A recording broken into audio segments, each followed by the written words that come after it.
C'est un document qui, avant d'être un document technique, ce qui est quand même naturel, est un document à caractère politique au sens où il resitue le combat des 40 ou 50 dernières années du peuple corse dans une perspective autre, à savoir une perspective d'accession aux responsabilités. Durant tant d'années, et à chaque fois que nous avons affronté l'échéance territoriale, nous l'avons fait en proposant une ligne politique dont nous savions dans la plupart des cas qu'elle ne pouvait pas être majoritaire.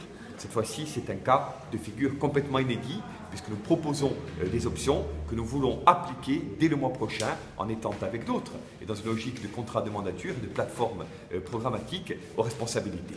Donc il y a des priorités claires, nous l'avons dit. La première, c'est affirmer le respect de nos fondamentaux politiques dans le cadre d'une évolution qui comprendra à la fois une négociation avec l'État ainsi qu'un rapport de force. Il y a aujourd'hui des urgences en matière de foncier, de statut de résident, de fiscalité, de territorialisation d'une grande part du produit fiscal, bien sûr d'énergie.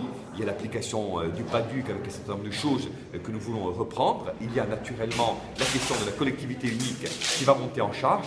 Donc sur tous ces sujets, il y a pour nous nécessité d'action dès les premiers jours, dès les premières semaines de la mandature. Le deuxième sujet, qui est tout aussi déterminant, c'est celui de la gouvernance. Nous voulons imprimer une marque résolument nouvelle. Nous pensons que l'opacité, le manque de concertation, voire la pression sur les personnels, tout ce que l'on entend ici ou là n'est pas de nature à rassurer, loin s'en faut, le peuple corse quant à une bonne gestion des affaires publiques. Nous voulons, nous, que la transparence, l'équité, la justice sociale, la démocratie soient présents à tous les moments et à tous les stades de la décision politique, de la vie de nos institutions. Et enfin, un troisième point qui est capital, c'est ce que nous avons appelé au reacquisto economique et social. Nous pensons qu'il y a aujourd'hui une priorité dans la tête des Corses sur ce sujet-là. Il y a un problème de pouvoir d'achat, il y a un problème de précarité, il y a un problème de chômage structurel, en même temps que de difficultés pesant sur les entreprises, sur leur mortalité trop importante dans l'île, sur leur capacité à constituer de la trésorerie, du crédit, à s'exporter, à nourrir, à créer, à innover. Donc sur tous ces sujets-là, nous avons proposé dans ce programme qui comprend 2 entrées, un programme de 6 pages assez court et un programme plus long qui est en numérique. Donc sur tous ces sujets-là, nous avons développé une stratégie particulière et ambitieuse qui a le mérite d'être immédiatement applicable et opérationnelle.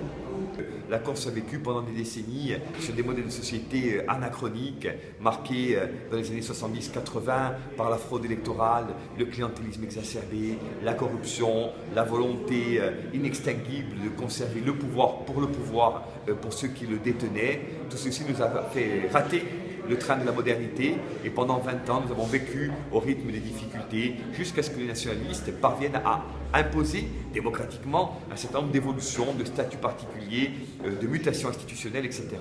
Ces 10 ou 20 dernières années ont-elles été traversées par des choix de société différents, mais qui tous étaient marqués d'une volonté de promouvoir un certain type de développement, le béton, le clientélisme exacerbé, la toute-puissance de la puissance publique.